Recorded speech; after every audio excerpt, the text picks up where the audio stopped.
Oh You ever been my so like God, high that you no don't even realize way. you're high? Sounds like you've Yeah. been smoking on Like something. you're just like, Like, bro, you're just like, What was I saying? Couch Lock You News. are now listening to Couch Lock News. dude, I'm stoned. Couch Lock News. We have to take another hit. oh my God, no way. One.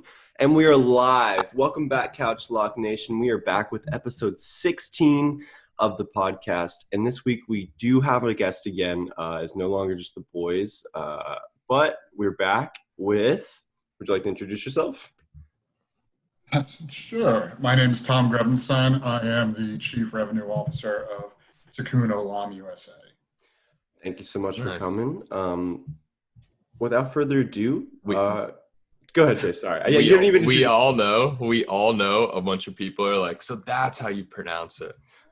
That's exactly what just went through so many people's heads. Like, okay, so that's how you pronounce it. You know, it's funny, and we have a video somewhere, and actually, I think you can access it on our webpage, where there's about a 40-second clip from Dope Cop High Desert last year with people trying to pronounce our name. Completely That's failing. so It's pretty funny. great. If we can find that, I'll throw it up. We learned the original, like how you're supposed to pronounce it, and then we still proceed to mess it up almost all the time in our videos, and we've kind of become an ongoing joke. Yeah, there's no way I'm not going to botch it at some point in this podcast. Disclaimer on that one. Yeah, I'm about to say it right now, you know. Like I keep That's like so funny. avoiding Yeah, we saying hear Tikun and Tycoon and all kinds of different permutations. All right, So I would like to just kind of, other than the fact of like just who you are, what exactly do you do? Like, what is your go-to daily routine when you go to work and stuff like that for your position? yeah, so what is Sure. like sorry, go ahead. I was just Oh no, it's I do a lot of things, you know, as I'm sure anybody would say they do in their job. But my main job right now is to expand Tikun throughout the U.S. So it's, as I'm sure you can imagine, really, really painful to travel around and tour various cannabis grows and processing facilities all over the country. It's I get to see so many cool things, you know, different Oh yeah. methodologies of cultivation, different methodologies of extraction, product development, and whatnot. So that's about half of my job. The other half is goes back to my former position, which is maintaining our market here in Florida. And I also have a pretty heavy hand into new product development as well. So, can we back up just a little bit? How did you originally get into working with Tycoon and like into the cannabis scene and that industry in general? Sure. So I actually, I come from a healthcare background. I've been in healthcare administration and sales for my entire career, and including, ironically enough, in the current day and age, spending 3 years doing pandemic response work. Yeah, I was running my own consulting company here in North Florida a couple of years back, and Tikun's headhunter found me. It wasn't actually something I'd ever really considered going into the medical cannabis space at the time, but with my background in therapeutics and preventive medicine, it really made a lot of sense. Okay. Okay. Before that, did you have much experience with cannabis at all on any kind of personal level, or do you have? You know, certainly, as most, I had my experience on the illicit side. I had never even considered cannabis medically until I started working for Tikun, ironically. And what makes that even worse is that I am myself a multiple qualified patient. I have a completely fused lower spine, which means I'm basically constantly in pain. Oh yeah. I have Crohn's disease, but I'm also missing a kidney and I'm allergic to opioids. So I can't really take any. So that's You know, it was such serendipity that I got into this business because my quality of life went from abysmal to absolutely wonderful once I actually found cannabis as medicine. What was like, was there like do you remember, maybe you don't, like a specific moment when like you started to realize like, wow, this is like a life-changing like medicine for so many people? Absolutely. I have one of my children is disabled, and I always because of my spine struggled to help her and pick her up and things. And I picked her up one day and threw her into my Jeep without even thinking about it. And I walked around and I got into the driver's side and I said, "That didn't hurt." Oh wow, that's and awesome. and it didn't hurt the next day or the next. And so I really finally realized that, by uh, engaging in a proper regimen of cannabis as medicine, I could live a normal life and be pain free. Oh yeah. What would you say your favorite way of dosing is, or your preferred way? Topical? You know, Or, I'm a big believer in tinctures just because of the long duration of efficacy. I think when they're taken properly, and I think most people who don't enjoy them is because they really don't understand the proper methodology of ingesting them. Can we go over what is the proper methodology of ingesting them? Sure. So the real key behind taking a tincture is to use two methodologies of absorption, okay? You want to get your sublingual absorption by holding that tincture under your tongue for 20 or 30 seconds and then swallowing. So you get the faster onset from the sublingual absorption, and you get the longer burn of the edible route, or what's called enteroheptic circulation, liver burn, basically, that makes it last for that 6 to 8 hours. But the big mistake that people make is that little sublingual pocket only holds about 0.3 to 0.4 ml, even on a full-grown male adult. So people tend to think they take a whole dropper and they stick it under their tongue and they say, well, I'm not getting any results out of that. Well, it's because you got to break it up. Otherwise, you're just squishing it all out and it's going straight to the edible route. You're missing the sublingual absorption. So you need to take a full ml, break it into 3 smaller chunks, and swallow them. that makes a lot of sense.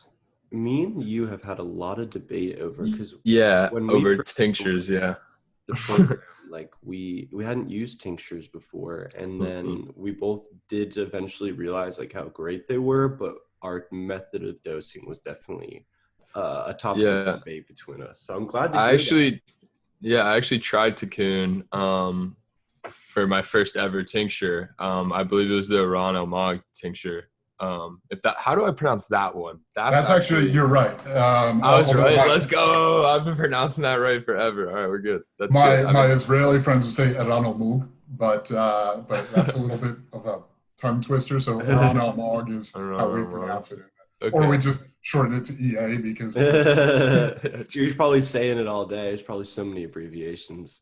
Yeah, right. That's so fun. I didn't even think about that. Probably. So and wait, hold on. So I remember I take it and I dose it like full, like, because I have a higher tolerance, so I did like 3 or 4 droppers full. And at first I was like, all right, like this is pretty nice. Like it kicked in sublingually, and then 2-3 hours goes by and I'm like laying in my bed just like watching a TV show, and I was just like really medicated, and I was like, what the heck is happening? Like I haven't like dosed in hours, and then it kicked. Like I was like, oh my gosh, it's probably because, and that makes so much sense now. I'm not giving it time to like absorb. The really great thing too is when you manipulate 2 different methodologies of ingestion for the same product, you're getting first pass receptor occupancy from the sublingual route, right? So then by the time your liver processes through the whole 11 hydroxys route back to delta 9, your receptors are already occupied. So that's why you get that second kind of big bump from it after like an hour. Gotcha. Yeah. Okay. Yeah, that's funny. Wow. That makes a lot more sense.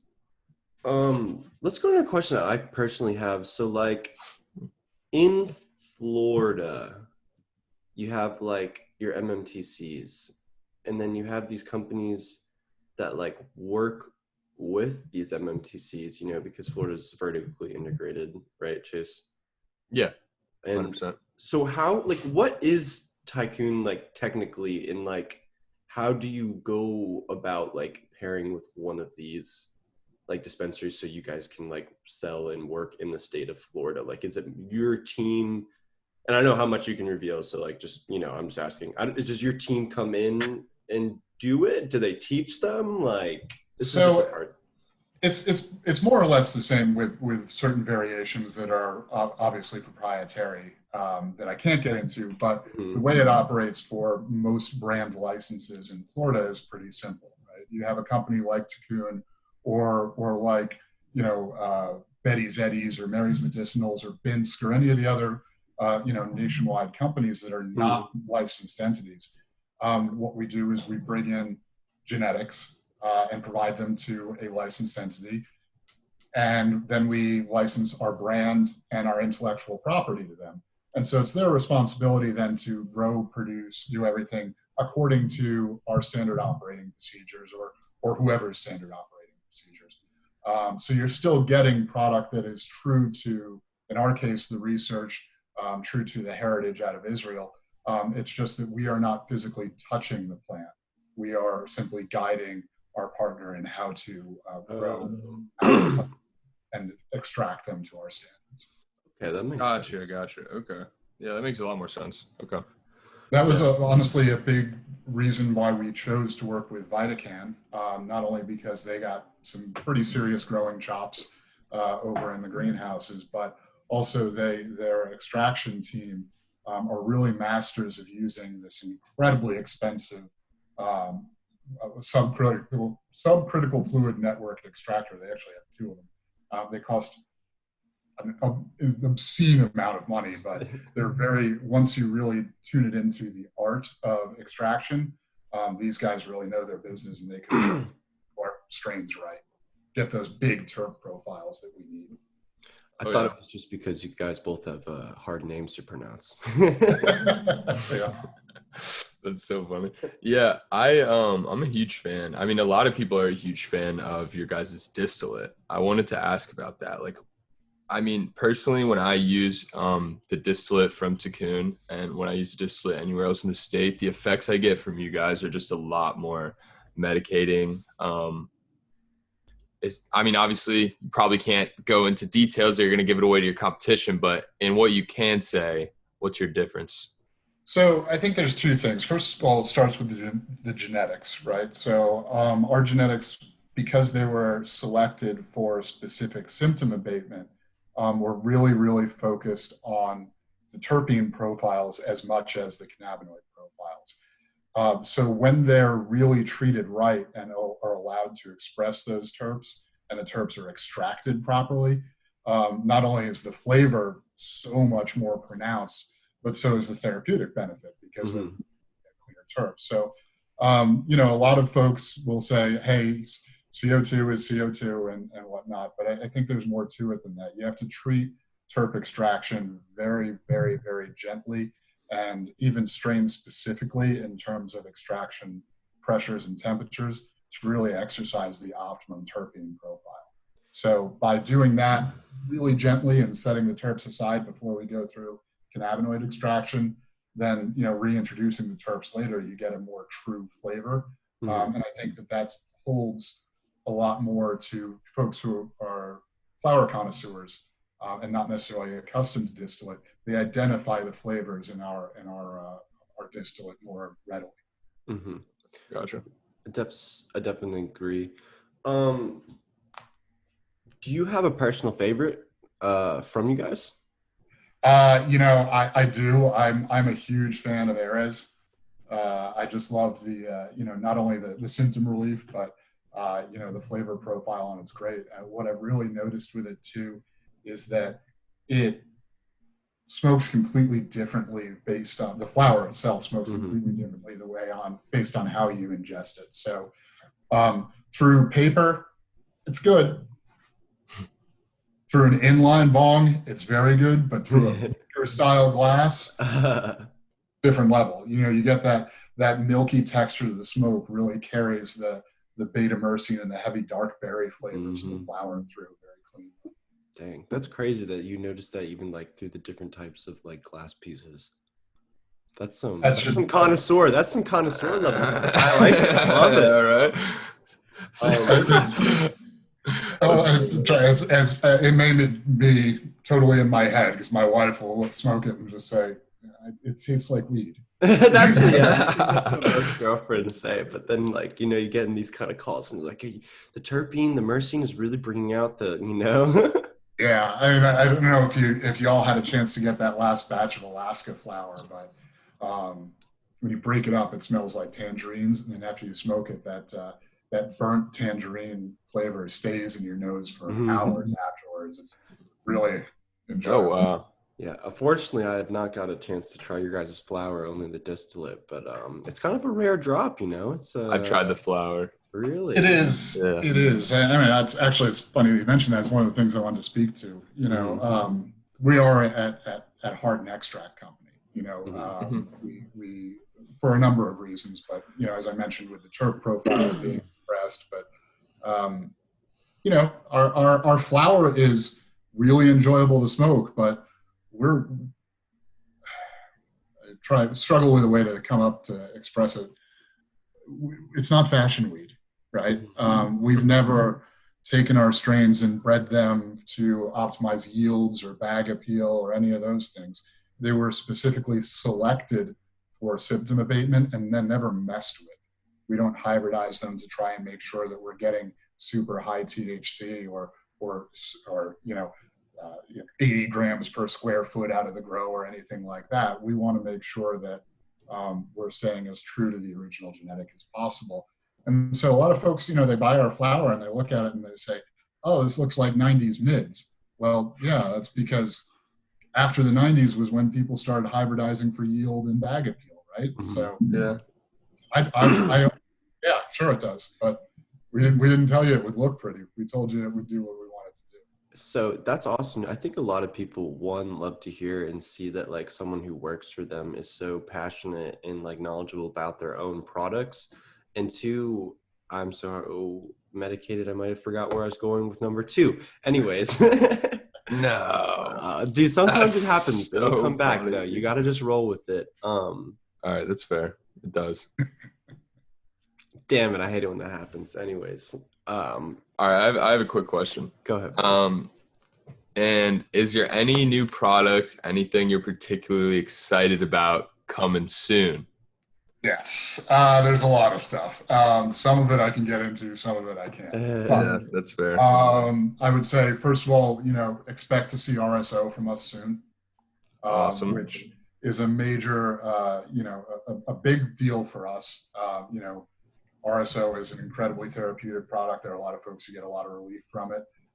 We've got some studies that we've done that we're really excited to release, and specifically in reference to strain-specific RSO, and I don't think that there's a lot of folks out there doing strain-specific RSO, at least on the East Coast right now.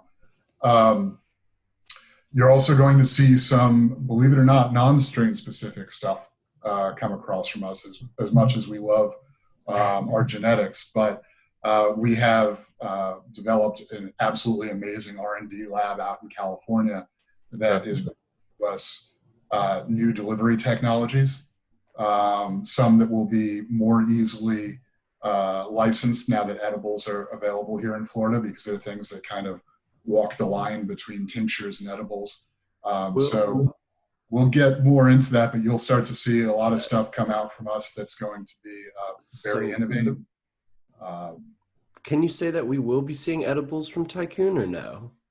I believe we will, yes. I have not, we've submitted some labels to the state, but right now we are more concerned, or most concerned as far as our strain specific stuff goes, with making sure that we have consistent supply on the shelves before we start trying to exercise additional SKUs. RSO being the exception to that, just because of the therapeutic value of RSO. That's Gotcha. awesome. Oh, yeah. Also, sorry to chase. I did remember what I was going to say. I was going to say that it's great to see. I think people love to see someone who's passionate and using, their own company's products, and also to see that like you're really willing to put your money where your mouth is, kind of in the fact of just like, being honest with like, yes, this might not look the best, might not look like crazy exotic weed or be bred for that, but what it is a super medicinal product that's going to treat your effects. And I think that's just really cool for patients to hear from someone who works for them and uses it, and is someone who like is so benefited by it as well. You know what I mean? Thank you. It is absolutely a passion for me. Mm-hmm. And as is working with, I do a lot of work in the special needs community. As I mentioned, I have a special needs child, but getting out and seeing the impact of our medicine in children who have special needs, especially folks who are dealing with autism, and the change in quality of life, not only for the children but also for their parents as caregivers. It's really, really amazing. It really keeps me motivated to get out every day and talk to as many people and help as many people as I can. That's awesome. Oh yeah, what is your favorite? Okay, this is a good one. I always like to ask this. What is your favorite product not from Vitacan or Tikun in the Florida program? If you are, because you're a patient, I'm assuming, obviously. I am. That's a great question. My mind immediately goes to flour. And a few favorites. The last 2 drops of PEX out of Columbia Care were awesome. Pineapple, yeah. Big fan of their stuff. Also, who doesn't love Wookie Girl? Yeah, there you go. The last batch of Wookie Girl I had, I was very, very impressed with. He was so passionate, he put on a whole entire Wookie Girl one. The whole video of it. For the whole review. Just didn't mention it either, just casual. So I would say too, as one that I have not had, but something that I am really, really impressed by is Move's inhaler. Oh, okay. But let me tell you what, I know for a fact, I've looked into that technology. I am almost certain they're losing money on that product. But they keep it on the shelves because of the rapid onset for folks who know they're about to experience a seizure. Mm-hmm. So just the ethics behind them keeping that product on the shelf, likely at a loss, I think is very impressive. Yeah, I've often that's thought about trying cool. that before, and I definitely have heard that they spent a lot of money on their R&D for that product from some people who work there. So, that's awesome. I think the technology alone that you can have an inhaler that dispenses THC for stuff like that, or CBD or any cannabinoid. Yeah, and it's like a micro dose too. I think it's only like 2.5 milligrams or something like that, which is perfect. Yeah. And it's the equipment, all the sterility that goes around maintaining a product line like that is it's through the roof. It's a lot of work. So one thing I'm curious about is what is the background story on Tikun? How did it get started? Like you said, you guys are very much a medicinal, very terpene oriented company. Can we get just kind of the background story? Who, what, when, where? I'll give you the cliff notes because it's a pretty cool story, and it's funny that it's almost like I would have prompted you to ask that question. Should have done better homework there. So our founder Saki Cohen rotated out of the Israeli military, and when he did so, he went and spent some time out in California. As most folks who get out of the service over there for their compulsory service. Go on a trip thereafter because they've got some coins saved up and want to enjoy themselves. Really fell in love with the cannabis culture. He returned to Israel and was kind of struggling with his own PTSD after his military service. And his mom said, "Hey, let's grow some weed." So they're out on this family farm in Savat, which is up near the Sea of Galilee in northeastern Israel, and not as much access to care as he might have had in other places. So they started growing cannabis, and it really worked for him. And so he started sharing it with other vets and Holocaust survivors and cancer patients. And so fast forward a couple of years, and this guy's got over 3,000 patients illegally under his care. Cannabis was still illegal in Israel. Wow. That's a lot. And it was, by the way, all free at the time. So really, it was done as as a kind of a commune type thing. If you're able-bodied, come down and work on the farm, trim plants, cut clones, do deliveries. If you're not able-bodied, don't worry, we got you. So obviously over a couple of years, it just became too much for him. All these people, he'd go to his apartment in Tel Aviv and there'd be people in wheelchairs lined up on the street waiting out front for him. again, referring back to his time in California, he took a page out of the old Berkeley sit-in protests and rented a bunch of buses and bussed his patients down to the Knesset, or the Israeli parliament, and they basically staged a sit-in around the facility. Wheelchairs, crutches, everything. They basically blockaded the doors until the parliament agreed to take up the issue of medical cannabis. Dang. They did. They voted yes, and they issued a license. Damn. Tikun Olam. So we became the first company in the world licensed to provide medical cannabis. Certainly medical cannabis was available through the caregiver system in Colorado and California prior to that, but we were the first company in the world licensed to provide cannabis. Damn, that is a Wow. crazy story. Yeah, that is not the story. That's wow. I did not know that. Yeah. That's almost like the RSO. I mean, not exactly like it, but that's similar to the story about RSO, like with Rick Simpson and everything like that. Yeah. How he was making it for free, giving it out to so many people for so long.